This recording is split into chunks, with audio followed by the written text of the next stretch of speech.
students and welcome to my tutorial. In my today's tutorial, I'll be teaching you to prepare this, which is called the Lighting Snowman. So let us come forward and see what are the materials required in preparing our Lighting Snowman. The materials required are a pair of scissors, ruler, glue gun, your compass set to 4 centimeter radius.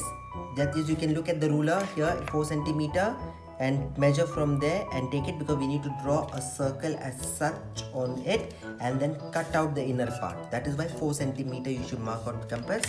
A cone shape like that, you can cut it small, that is going to pretend as the nose.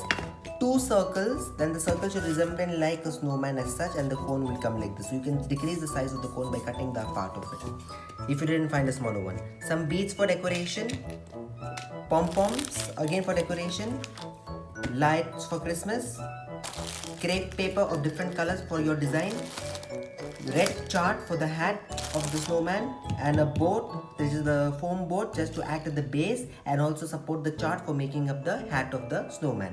So let us come forward and see the first procedure in making our snowman for Christmas.